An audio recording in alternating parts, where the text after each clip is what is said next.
in all of these stress of getting these broadcasts on under very unique circumstances, is there anything special that has helped you along the way? A service, a solution, a tool, a resource, something that's proven really, really valuable in either preparing for or actually executing a live sports production in this environment? Maybe there's something that someone in the audience can benefit from, something that's really come up clutch for you guys. Eric, why don't we start with you if you got anything? Ours is really, really simple, and it's not technical at all. So when we came up with all of our policies and everything for this year, we decided, hey, we think it's a good idea to have a group of 2 to 3 people for every show, our more versatile kids that are on call to work in case anything happens, in case somebody comes up sick the day of or the night before or whatever. And honestly, of the 12 shows that we've done this fall, I think we've had to use that list on more than half of them. Wow.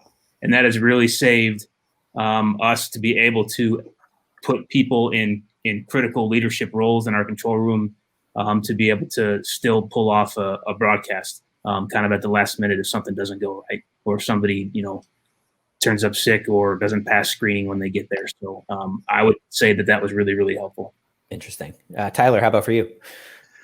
Oh boy, that's a tough one. I mean, a lot of the stuff we have is so new and control room wise. But I think the one thing for us to understand, and I think it kind of hit home for our administration, is that, and I don't want to have this come off bad, but football drives the ship here. And I think that it's a read the room type mentality for everyone involved, and from every sport, for every employee.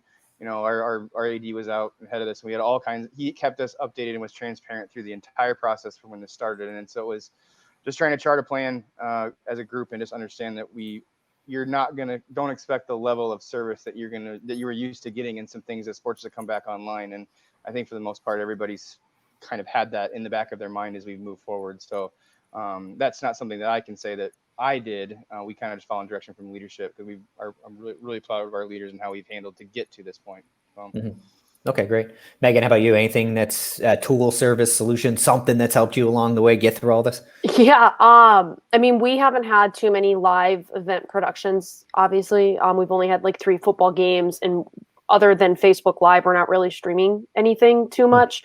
But for like our coaches to do I guess Zoom has kind of become our main use for being able to meet with the press, with the media, and like being able to kind of still put everyone where coach can see them and they can see coach, but still kind of get that one-on-one ability. So Zoom, I guess, has been like a really good platform for us. But then like our social strategy leader, Spencer Tuckerman, has been using OBX a lot. To be able to kind of get those videos out on multiple different platforms at once, between Facebook and Twitter and Sidearm, possibly YouTube.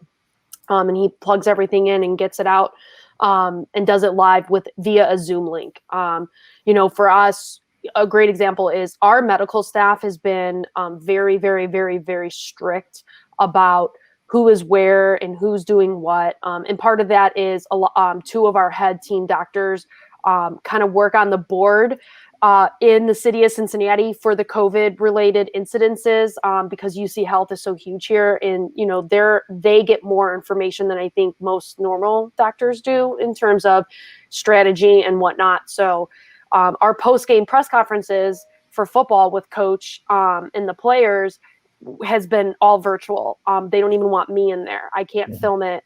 So they set up a computer, and we pretty much take that Zoom link and we're able to stream it out live, and then it automatically archives to YouTube. So I just found out about Zoom this year, thanks to COVID. And I think Zoom has been kind of our saving grace in terms of just being able to connect video wise still.